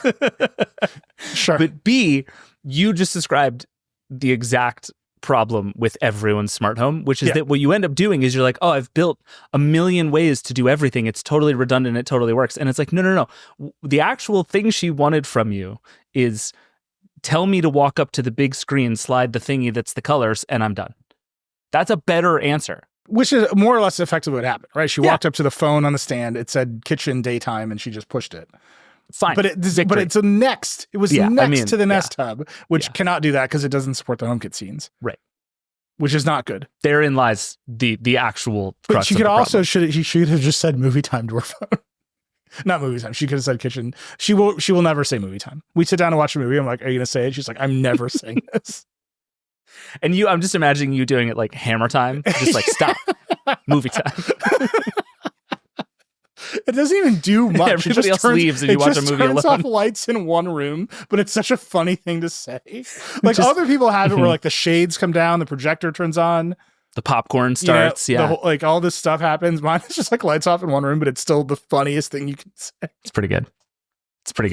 All right, we'll see if Matter can fix it. I think is the end of that. Matter 1.5. I hear that's the one. AI. It's funny how AI and Matter and Bluetooth are all the same. On the same cadence, like we're gonna get there. We're gonna build Digital God, and it's gonna turn off the lights, you guys. I'd take it honestly. If that's the one thing Digital God can do, I'm ready for it. Let's move on to Sonos because it's of a piece with all this. So there have been rumors that Sonos is gonna make like a TV streamer for a long time. This is the next logical thing for them to make. A huge part of their business is soundbars and home theater systems, and lately improving their app. Set that aside. So it's been very logical they're going to do this. There are many, many questions about how Sonos could build a TV streamer. Like you need an operating system, you need app support, you need all this stuff. So Bloomberg reported a price. It'll hit somewhere between $150 and $200. And then Chris Welch put together some evidence based on some previous reporting by Yanko Ruckers, who's an excellent reporter, that this operating system will be called Ventura and be made by a company called the Trade Desk. This is very confusing. Do you know what's going on here? It is bonkers. So the Trade Desk is an advertising company. Like, it's more complicated than that, but it's also not more complicated than that. Like, they are an advertising company, and they just launched this thing. The thing that Yanko reported a while ago was that the Trade Desk was building a smart TV operating system, and he got a bunch of pushback, including from people who just straightforwardly like, no, we're not. Yes, they were, and they launched it officially, and it's called Ventura. The Trade Desk wouldn't tell us anything about it. They wouldn't share images. They wouldn't share videos, but it is apparently a thing, and it is so abundantly clear that what they are doing is offering a place on which you can show ads and run Netflix. That seems to be the whole vibe of the thing. And they had a bunch of information, from partners, and it was like the heads of advertising at various streaming services being like, sick ads. We love ads. Ads are great. And then Sonos being like, we are excited to be part of this. And like you said, Chris Welch has been reporting on this for forever. And he put two and two together and is basically like, this is pretty clearly what Sonos is doing. which is weird, but also pretty sensible if you're Sonos and you're like, oh, we desperately need not only for people to buy this thing, but for this to be a real source of revenue for us outside of hardware, which Sonos has been desperately trying to figure out how to do for a long time. And so throwing in with a thing that is fundamentally about building an advertising business seems like a bummer of a user experience, but probably a good business for Sonos. So I'm just going to read you this paragraph from Trade Desk about Ventura. Ventura represents a major advance in streaming TV operating systems as it solves key issues with prevailing market systems today, including frustrating user experiences, inefficient advertising supply chains, and content conflicts of interest. I mean, those are my three biggest issues, I would say. When I think about what I hate about watching TV, inefficient advertising supply chains is number 2 on the list for sure. That's very good. It's very good in that like young people are just watching YouTube. Like it doesn't even matter. Like that's a pretty efficient advertising supply chain. Yeah, it's actually pretty good. It's like I watch the NFL on YouTube and then the Jake Paul fight on Netflix. I know what they mean by inefficient advertising supply chain. It's my curse to know what that means. Yeah. I don't even want to tell you because it's so stupid. All they mean is that when you open a TV box, you have multiple apps on the TV box, and those apps don't know what ads you have seen. And so different ad providers are selling the same ad to like Hulu and Netflix and whoever else, YouTube TV. And the supply chain is inefficient because it can't just target you, the user. It's targeting apps, which then have user. Like this is all a mess. Yeah. And Roku's entire business model is you can't even put that stuff on a Roku unless you give Roku a cut, just like the App Store. And that means Roku makes money. But all these other companies are like, why are we all paying this fees to run the same ads in the same box, the same person? And Roku's like, I don't know, I'm rich. Give me $5. Yeah. Is this a thing you can sell to a consumer? We've solved the problem of you might see the same ad a bunch of times. And like, I don't know. To be fair, yes. Like, honestly, if I could just stop getting the one ad that I get 100,000 times a day for a stupid HVAC cleaning company, like I would pay more money for that. I would. You would pay more money for an efficient advertising. Yeah, if it was like if Peacock was like $5.99 a month, they but are for like $6.99 a month will only show you the same ad once. I would pay the. But they do say like, that they pay more money and we won't show you any ads. No, that's not what I'm saying. I'm fine with that. That's not, you want a middle tier. I have to look at my phone sometimes, right? Like I'm good with ads. I want more ads. I want ad variety. We'll see. I just think like it's great to chase a TV box. It's very hard, and nothing about this makes me confident that they will solve the core problems, which is like, where do I find the thing I want to watch? And sometimes it's on Netflix, and Netflix has no incentive to play. Like right.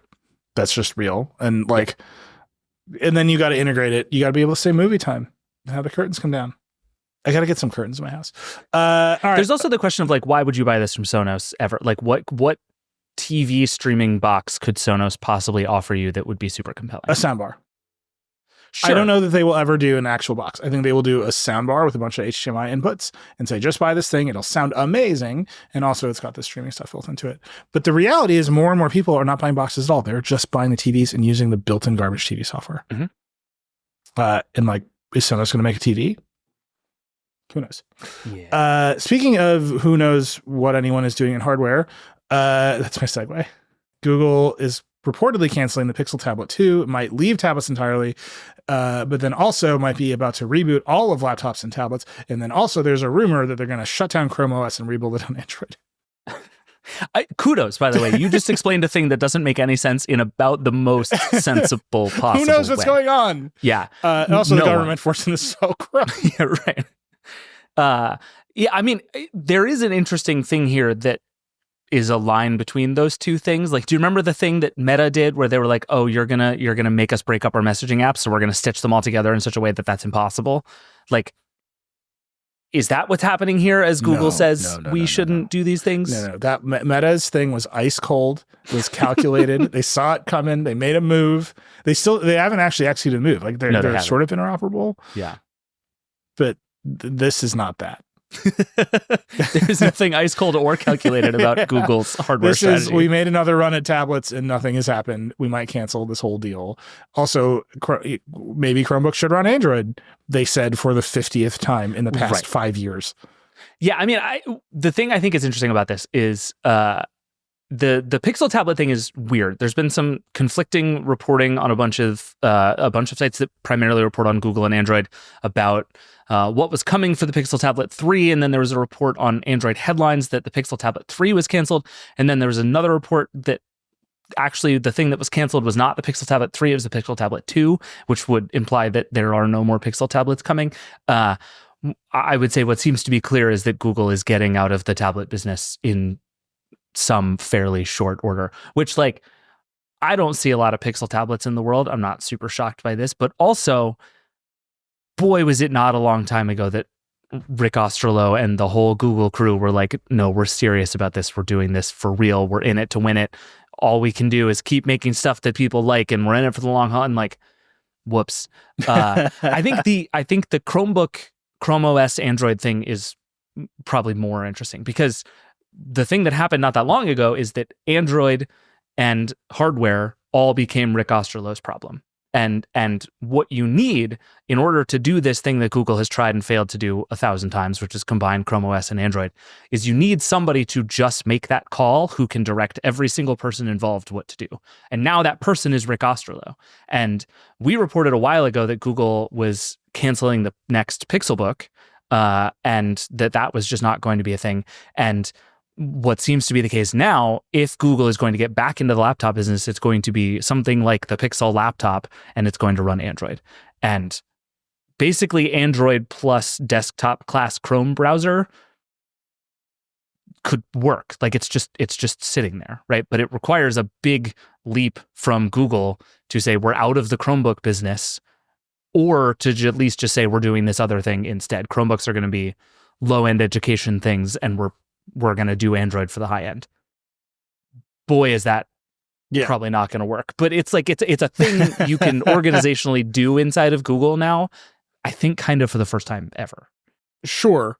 I just think the promise of the Chromebook is that it is simple, and being like, now it's Android really gets you away from that promise, right? Because and by simple, what I mean is there's only one, I mean, you can run Android apps on a Chromebook now, and they've gotten vastly more complicated over the past few years. But what I mean is generally the application model on a Chromebook is Chrome.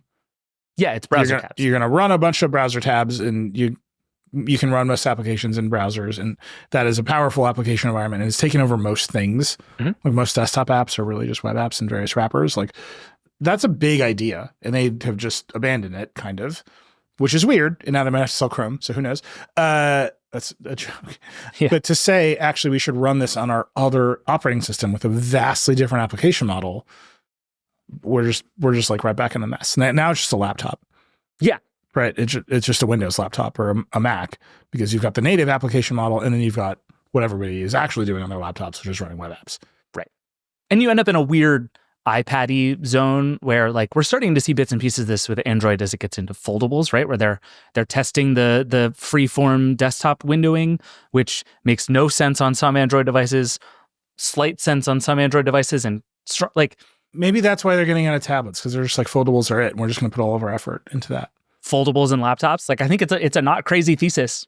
Yeah, I was out with somebody who had a Pixel Fold the other day. It wasn't Liam who bought one and returned one. I will call out our producer. But I was out with somebody who had one and loved it, just grinning from ear to ear every time he unfolded it. Yeah, it's a good phone.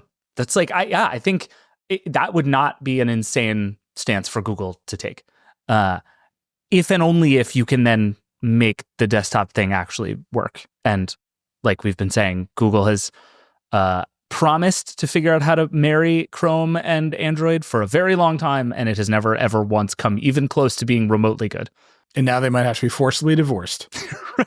by the United States government. All right, let's end here, this is like the funniest place to end after that conversation. It was Microsoft Ignite this week. Satya Nadella got on stage, talked a lot about scaling laws and AI and all this stuff. And then he was like, also, here's a $349 PC that streams Windows, which is basically a Chromebox for Windows. Yes. Like, it's precisely cute. Exactly that. It's a cute little guy.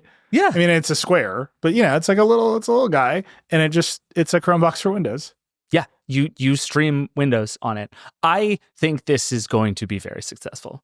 like maybe not this one, but this idea of basically like, here's just a super essentially like thin client that you plug into a screen and run Windows on in an internet-y kind of way. Gangbusters. I'm all for it. This thing it's like, I want to buy one of these just to like have around. I think the idea that people are going to completely stream their computer is still a long way away. But this is like I need it for a developer environment at work, or we're running our dentist office on streaming Windows. Like, sure, I'm into it. I mean, this thing just looks like this is when you get your first job and you sit down at your first computer in your first cubicle and this thing is looking at you, it's like, oh, this sucks. Yeah. Like, that's my reaction to this. David's like, I want to stream Windows at my house. Yeah, but the beauty of it is, unlike the crappy desktop computer that you get your first day at work at the accounting firm, this one just runs the internet, and the internet is fast now, so that's good. You don't have to do much on this thing. It just has to run the internet. You just have to be surveilled by your boss. Well, yeah, this thing has a built-in anyway. mouse jiggler detector. Like, the cops come if it detects you're fake working. This is perfect. No, it is very funny. Google is like desperately trying to become more like Windows, and Microsoft is like, never mind, we're done being Windows. Let's just do the internet. If now. you remember, the first iPad was explicitly positioned by Steve Jobs as not a netbook. Yeah. Right. This idea that you would have a thin client PC that like maybe not streamed the entire operating system, but just ran web apps. I mean, that was the EPC. Yeah. I cut my teeth writing about EPCs. Joanna Stern, she became a name in the gadget world by getting netbook scoops by EPCs. That's very good. Were netboxes a thing? Can we make were. netboxes a thing? Okay. Yeah, they were a little whatever. And the idea was you're going to buy this cheap Linux computer that's going to run web apps, and that's going to cost $500. And then Steve Jobs was like, here's an iPad. Would you like a good computer? Yeah. And they went away. Mm-hmm. That was it. It's time. All right, we got to take a break. One day we're going to have Joanna back, and I'm going to make her tell the story about when she came to me totally stressed out. She's like, I can't just get EPC scoops on demand. It was amazing. I was like, you're good. Don't worry about it. All right, we got to take a break. We'll be right back. What the lightning round? It's coming. Get ready, everybody. Support for the Vergecast comes from SelectQuote Insurance Services. Life gets busy, right? We all have those things we never quite get around to. Learning guitar, finally tackling that garage mess, the list goes on. But here's the thing. There's one to-do that really does matter for your future: life insurance. Most of us put it off, but it's a game changer for protecting your family. With SelectQuote, finding the right policy is surprisingly easy and affordable. SelectQuote has nearly 40 years of experience, helping over 2 million customers find over $700 billion in coverage since 1985. Even if you have pre-existing conditions like high blood pressure, diabetes, or heart disease, SelectQuote states that they work with carriers equipped to handle such cases. And for those without major health concerns, SelectQuote partners with carriers that can provide same-day coverage without a medical exam. You can get the right insurance for you for less at selectquote.com/Vergecast. You can go to selectquote.com/Vergecast today to get started. That's selectquote.com/Vergecast. Support for the show comes from Shopify. The internet makes it infinitely easier to buy and sell the most niche products you can imagine. But if you run an online business, you'll still need all the help you can get to turn browsers into buyers. And for that, you might want to try Shopify. Shopify is the online commerce platform that makes it easy to buy and sell. According to Shopify, businesses that use their Shop Pay feature see conversions up to 50%, meaning way less carts going abandoned and way more sales going. So if you're ready to grow your business, you want a commerce platform that's ready to sell wherever your customers are scrolling or strolling, whether that's on the web, in your store, in their feed, or anywhere in between. Because businesses that sell more sell on Shopify. You can sign up for a $1 per month trial period at shopify.com/Vergecast, all lowercase. You can go to shopify.com/Vergecast to upgrade your selling today. That's shopify.com/Vergecast. Support for the show comes from Toyota. For many of us, driving is just what you need to get from point A to point B. But why not think of it as a reward instead? Make it an experience that captivates the senses by driving a Toyota Crown. The Toyota Crown family comes with the quality and reliability that Toyota is known for, along with bold and elegant exterior styles. The Toyota Crown sedan has an available hybrid max powertrain with up to 340 horsepower and comes with an available bi-tone exterior finish to help you stand out on the road. And the Toyota Crown Signia gives you the space you'd expect from an SUV with a stylish design unlike any other. Whether you're a daily commuter or a weekend road warrior, you can make any drive a thing of beauty with a Toyota Crown. You can learn more at toyota.com/Toyota Crown Family. Toyota, let's go places. We're back. My friends, I've asked for sound effects for this, for fanfare. It happened. The lightning round is sponsored. And not in a small way. Drum roll, please. Liam, please announce our first ever Vergecast lightning round sponsorship. Okay, let me turn on my ad voice. This week's lightning round is presented by AWS. We did it. We did it. If you hadn't heard of AWS before, now you have. We all get new frame TVs now because it's sponsored. Let's do it one more time. Play the music one more time. One more time. We did promise this would be the greatest ad buy in the history of the Vergecast. Right? And I still won't do it. Just to be clear. I'm still a precious flower. But I'll run the music again. We'll just do it again. Liam, who sponsored Lightning Round? This week's lightning round is presented by AWS. Oh, it's very good. We have grand plans for future Lightning Round sponsorships. It took a long time to pull it off. And then our ad team, they just went for the biggest whale they could find. And again, now you've heard of them. They were just a little fly-by-night operation before. But now the real validation has finally come to AWS. This is great. We have grand plans for other companies. I don't know how that works at all. Some other people. Liam will announce your name at the drop of a hat if you pay us money. And then we have grand plans for how people can participate, because we've gotten so many emails from listeners being like, I would sponsor Lightning Round, and we have some ideas. It's going to be good. All right, so we're changing Lightning Round. We got some feedback last time on our new segment, Show and Tell, which is, this is just the Lightning Round. Which is it's not wrong. It's not wrong. It's not right, but it's not wrong. Yeah, they're thematically similar. So here's the new idea. We'll still do show and tell. You show up, we talk about stories, we go through them. Lightning round, we just have the long list. We're just going to go through them as fast as we can. Yep. Lightning speed. Yep. Sponsored by cloud computing. I will say, historically speaking, for everyone who is listening to this, when we have tried this, it becomes the longest thing we do. And so our good friend Nilay Patel has committed to actually lightninging his way through the lightning round. We have grand plans for this too. It's going to be great. As soon as someone sponsors us for enough money for us to buy a clock, we're gonna one clock. Yeah. The most expensive clock of all time. First we buy the yachts and then we buy the clocks. And one stopwatch, and we're going to go through this very fast. All right, let's start. Comcast is spinning off its cable TV business. This is actually huge news. So Comcast, as you know, NBC Universal is an investor in Vox Media. The big news here is that we're probably going to have to change this disclosure. Oh, yeah, that's true. I don't know how it's going to happen. I have no insight into how that will change. You know what's going to be amazing is pretty soon our disclosure is going to be SpinCo.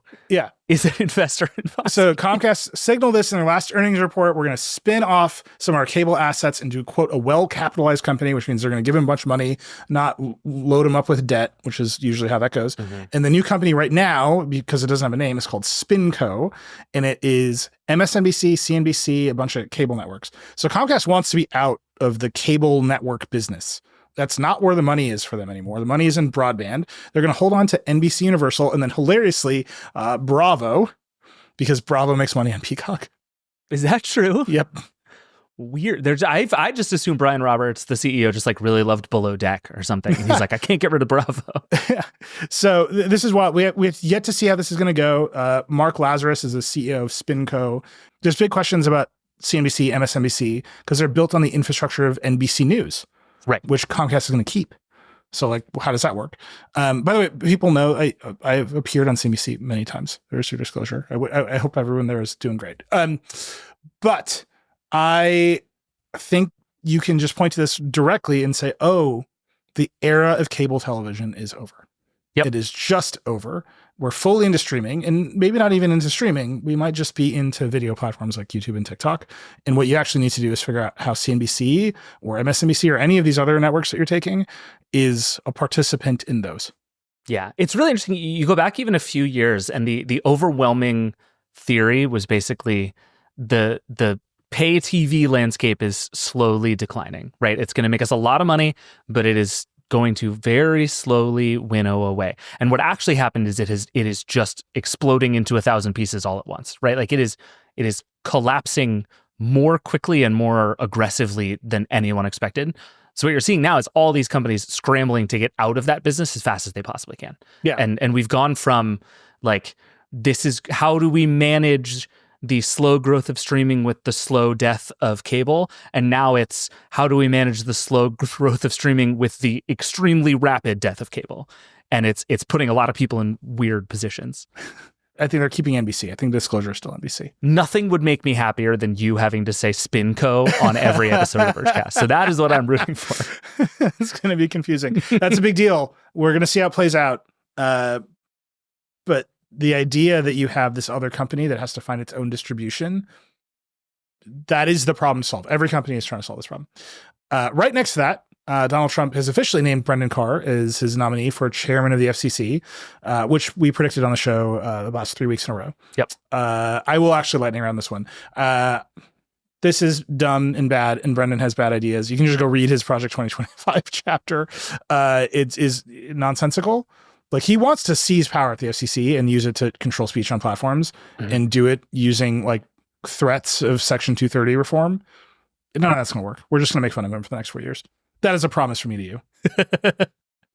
Perfect. Done. Moving on. Okay. I don't quite get this one. Explain this one. Strava is closing its API, basically. Yeah. So Strava is one of those companies that is kind of like the data layer of a lot of other fitness apps. It's like what you use to track your runs and bike rides and all that other stuff. And kind of out of nowhere informed lots of developers that it's changing the way it polices its API. And ostensibly it's about privacy and AI training and making sure that people's data is preserved in the way that Strava understands. And Strava has come out and said, we think this is barely going to touch anybody. It's not going to be a problem. But a lot of users and app developers are saying, actually, things that we like these automatically generated leaderboards that let us compete with our friends inside of these apps, or like, you know, summaries and things over time that let you track information, like things you can do that Strava doesn't let you do, but you can do with Strava data, is all just going to disappear. And I think it's happening really fast. Strava gave everybody like 30 days notice that this was happening, which is really fast in any kind of like developer environment. And so people are just kind of freaking out. And I think what it will actually be remains to be seen. But it's just one of those things that is like, one company is in the middle of a lot of this stuff, and this data means a lot to people. And you can read it as Strava trying to be good to its people, and you can read it as Strava trying to close the windows so that you have to use Strava more. And it remains to be seen which one it's actually going to be. So let me make the comparison to, of all things, Reddit. Okay. Reddit just had a good quarter. It's a public company, profitable for the first time ever. Crazy. Like they've been around for a long time. 20 years later, yeah. Reddit got there by going to war against its developers and its users and taking what had been a pretty open ecosystem and closing it down and saying, you're going to use our app. If you want to make another app, we're going to pay us so much money that it's not even remotely worth it. If you want to be a moderator of a subreddit, you're going to play by our rules or we're going to take it away from you. And this was generally bad, right? This is a large platform that pissed off its most important constituency. I think we've said it, like the power users of Reddit who moderate the subreddits, the app developers make the apps people like, they're basically like, get out, like our way or the highway. Yeah. And it has had effectively no negative repercussion that we can see, right? Reddit's still growing. It just made money. It signed a big deal with Google. People are still using Reddit. It's the only non-AI spam source of data for Google search. Like there's a lot going on with Reddit that is positive, but they had to go through this wrenching change, which, you know, you can't make an omelet without breaking some eggs. Some very important, very meaningful eggs. Yeah. Still broken. Is that Strava, right? They're just closing it down, saying, screw this ecosystem. We're going to make money off of what we have here. That's certainly the cynical read. And one of the things that's happening is Strava is starting to build its own AI features. Like they have a Vsong, who's been covering all this for us, mentioned that I think it's called Athlete Intelligence, Strava's thing, which is essentially like a summary of all of your training data that tells you how you're doing. That's the kind of thing that you've been able to use Strava data for in other apps. And now Strava is saying, no, you can't do that, but we're doing that. And that is precisely the thing that Reddit said to like third-party app developers, right? Like that's the speech. The difference is I think I don't use Strava, so I could be wrong about this, and I would be curious to hear from people who have been using Strava for a really long time. But to me, the switching costs out of Reddit are much higher than they are out of Strava. Like if you want something like Reddit but not Reddit, it doesn't exist. There's nowhere to go. There are no other places. Strava has lots of competition, and you've seen this even in like the forums and on, ironically, the subreddits where people are talking about this stuff.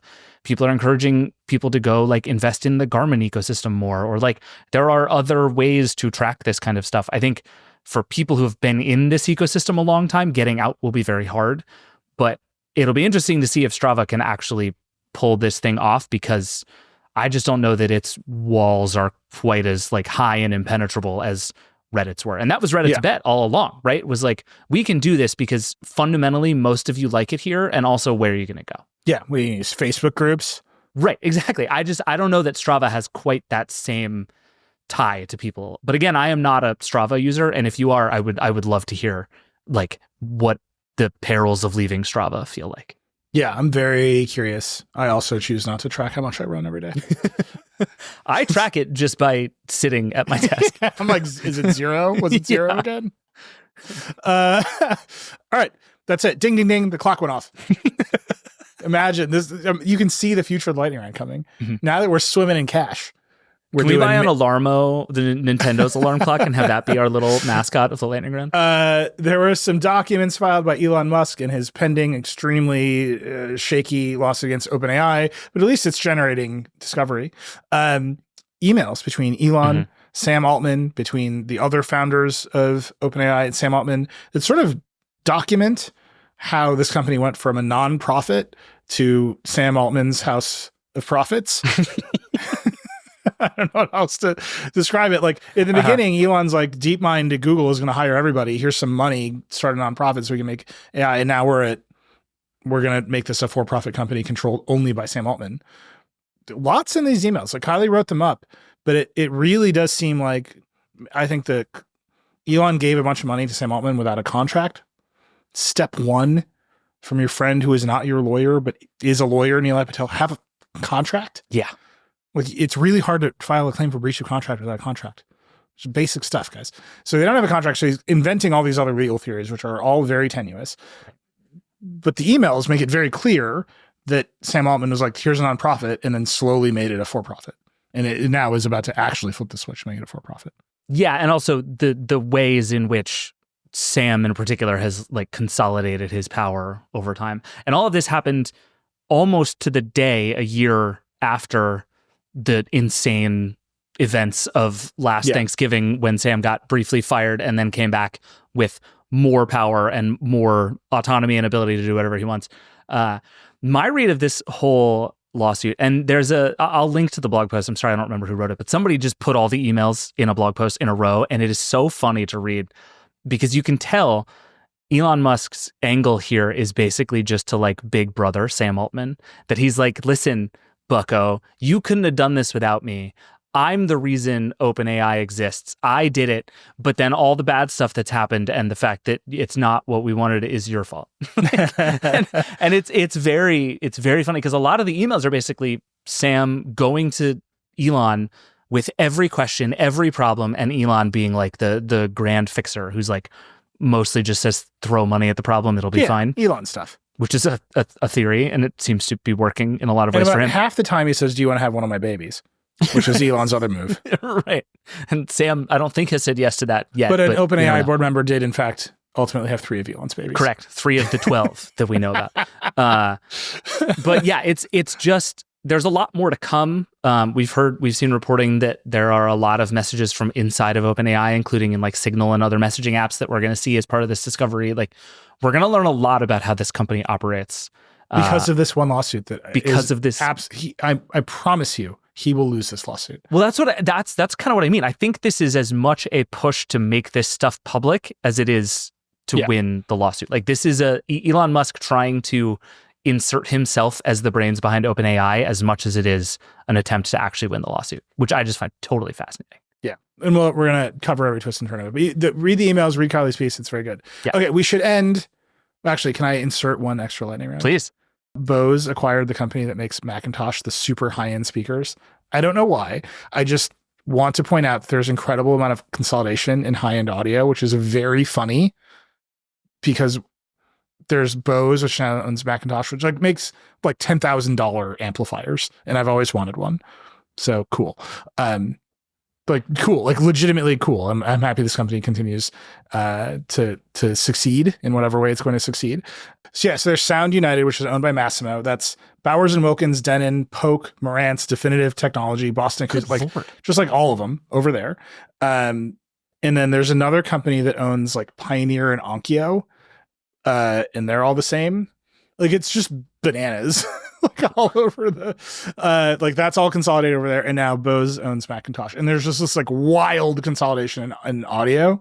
And you basically end up picking like the same products, but at different levels of expense, because that's how big acquisitions work. If I'm like the kind of person who wants $10,000 speakers, which, as you know, I obviously am, as you can tell by the incredibly powerful audio setup behind me in the room here, is this good news or bad news? Like, I can't imagine. On the one hand, Bose is like going to allow this company to keep existing, but on the other hand, are these just going to be the like brand names they slap on their existing products so that they can charge 5 times as much money for? Yeah, there's a little bit of that. There's a little bit of like every car company needs a name, so you can like license the names to car companies. Like my Jeep has Macintosh, but does it really? Harman Kardon was everywhere in cars for a minute there. Yeah. My Jeep is actually funny because it runs Android, and there's a little Android app on the screen that puts up the blue Macintosh meters, and it is all that's great. And I love it. Like I was like, yep, I'm buying that car. And then it's a slow Android app that is like very slow. And it's like the meters are like a full second behind me. Oh my God. I paid extra for this. I just want you to know this is who I am. But I'm just fascinated with this market in particular because it is consolidating at such a high rate, because consumer audio is going away. Just like it just is, right? Yeah. There's not a headphones market anymore. There's an AirPods market and an everything else. Right. Right. And those things are becoming wearables. Like they're putting a lot of compute into those. You can see that if you buy a Samsung phone, the best headphones to buy are Samsung's headphones. If you buy a Pixel, the best headphones to buy are Pixel Buds. If you buy an iPhone, the best headphones to buy are AirPods, because they're extensions of the phones now. Mm-hmm. Weird. That's a weird bad outcome that I promise you happened because they took the headphone jack out of phones. And so all these other companies are racing to consolidate the very, very high end of the market where the money is. Interesting. I never thought about it like that headphones are now, they're a phone accessory much more than they are their own gadget. Like that market just got wiped out. Which is why everybody is trying to do those like $350 noise canceling headphones, because that's like the only thing left. That's what's left. Yeah. And even that kind of shaky. Yeah. Although I on my flight home from California yesterday, I saw so many knockoff AirPod Maxes. I believe that. They're everywhere. All right. Last one. This is a good one. You take this one. So we talked a lot about the state of social last week. Blue Sky being ascendant, Threads being Threads. And the fascinating thing that has happened in the 7 days since, I would say, is that Blue Sky has continued to grow. It's over 20 million people now. Continues to grow at like somewhere on the pace of like 1 million people a day, which is huge. And Threads is terrified, I would say, is the simple way I would put it. Threads has already started copying some of the feeds. They're letting you do the custom feeds thing. Just today, you pointed this out just before we started recording. I had missed it. It had happened so recently. Adam Mosseri, who runs Threads and Instagram, said that they're tweaking the algorithm to focus more on people you follow, which people have been asking Threads for since the first damn day of Threads. Yeah. And it is just not a coincidence that they're doing this because of and after the crazy flight to Blue Sky. So Threads is like moving pretty fast to start to do some of the stuff that Blue Sky is doing really well. I made a joke the other day that Blue Sky's legacy is going to be, unfortunately, the same as Snapchat, which is that it's going to have all the good ideas that get eaten by Meta. And instead of Evan Spiegel being the de facto product chief of Facebook, it's going to be Jay Graber. And that is coming true much faster than I expected. I disagree. Okay. A couple of reasons. One, we should just have like a soundboard where you can just play clips of me talking in the Fediverse. Like ultimately these things should interoperate, right? Oh, sure. So Blue Sky gets some benefit if it's interoperable with Mastodon, and the protocols are different, but I think there's just a lot of bridges that are going to get built, and like that'll be fine. Yeah, they will crosstalk pretty quickly here. I think that's coming. We'll see. I mean, the protocols are very different. Yeah. Very, very, very different, and wildly different levels of maturity. And honestly, Threads isn't fully federated, and neither is Blue Sky. Mm-hmm. Like there isn't. I think now there are personal data servers that you can just like run, you can self-host Blue Sky, but there are no other apps. Like the actual app of Blue Sky, only Blue Sky makes. Sure. And there's pieces of it that are still kind of proprietary. They're early. They just started. Yeah. They promised to do it. They haven't done it all the way yet. Same with Threads. They promised to do it. They haven't done it all the way yet. But the network effect here will benefit both companies in a way that did not happen for Snapchat. That's true. I agree with that. That should be the promise. Second, Threads has not boosted the best idea, which is starter packs. So you can steal feeds, you can show people more people they follow, but starter packs on Blue Sky are the thing. They're such a great product. Right. I made a list of people you should follow if you care about K-pop, and you publish the list and you can just hit follow and you're done. Like that is driving so much growth over there. Yeah. In addition to it being RevCron by default, in addition to having multiple feeds and block lists and all that stuff, but they have made it really easy to just start. Yeah. Even in a way that like Twitter never figured out. Like there were the Twitter suggested follows when you would start, and that was like really great for whoever made it on those lists, but it wasn't specific in a way. But now you're right. You can go to Blue Sky, you can type in, I did this the other day. I was like, I like Arsenal, the soccer team. I just typed in Arsenal to the list of starter packs, clicked follow on one of them that was like all the Arsenal people, and all of a sudden my feed is full of Arsenal people. Like it's wild that no one invented this before, and Blue Sky just nailed it. I think Threads is going to be somewhere between one day and several days from putting out something very much like that. But kudos to Blue Sky. I really think, and again, I'm very nervous about the First Amendment in the Trump 2 administration. Brendan Carr. I'm so sorry. We're going to find some way to algorithmically cut out the Brendan Carr segments of the Vergecast over the next 4 years. But then those of you who like it, we're going to find a way to turn the volume up on those. Perfect. We've got ideas for podcasts, everybody. I'm nervous about it. And federation is the escape hatch for social media. Yep. Right. Where I think Jay Graber can say, look, we moderate Blue Sky this way, but if you don't like it, there are other servers or other apps. You can compose your own moderation and you can just have it that way. And that is no other company has built that yet. I think Threads wants that for various EU reasons, right? This isn't a closed network. We're building it any way you want, but if you want to follow our accounts on another network, you can. These are big ideas. Yeah. Again, they're not fully baked, but they're the thing that is going to escape a bunch of weird regulatory pressure on speech on the internet. I'm excited for them. Yeah. And we are still in kind of the rising tide lifts all boats moment, right? Where like what these things are trying to do fundamentally is less compete with each other and more lure people away from X. And the more the balance shifts away from X and into all of these other things, they all stand to benefit as they interconnect. And I think they all have incentives, like you're saying, to interconnect. It's going to take a minute, but they'll do it. But I think whether you're Blue Sky or Threads, you can look at the success of the other one as a victory, as long as Threads keeps being the winner. If you're Adam Mosseri, right? Like you've got to. There is still some victory in being the one that people are excited about, and I think Threads has lost that in a pretty big way. It had it for a while. People were psyched about Threads. People wanted Threads to win, and I think really quickly in the last 3 weeks, all of that like good energy has shifted to Blue Sky, and I think if you're Adam Mosseri, that's the thing you worry about. Yeah. While still feeding just the weirdest engagement bait to your audience of 275 million people. Yeah. We'll see. I mean, they have different ideas, and a little bit of competition goes a long way. 100%. And it's amazing how a little bit of competition here is made Meta react more than governments around the world. Yep. Like it's just, oh, other people like this other product better. We better change. That's the feedback loop everybody wants. But like I said, it's early, very early. Maybe Linda Yaccarino is going to stage like an enormous comeback here. Starter packs on X could change everything.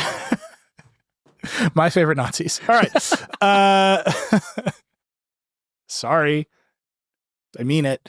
That's it. We're at 100 miles over. I shouldn't say Nazis. Whatever. I meant it. Leave it in there. All right. That's it. We're way over. Liam, just because it's the inaugural one, just say the name of the sponsor again. AWS. Ah, that feels so good. It's beautiful. It's good. Beautiful. Play the music again. It's the whole thing's good. I don't even know what Mission the music accomplished. is. Mission accomplished. We did it, everybody. That's it. That's the Vergecast. Thank you to Lauren Feiner for being on the show. That's it. That's Vergecast. Rock and roll. And that's it for the Vergecast this week. Hey, we'd love to hear from you. Give us a call at 866-VERGE11. The Vergecast is a production of The Verge and Vox Media Podcast Network. Our show is produced by Liam James, Will Poor, and Eric Gomez. And that's it. We'll see you next week.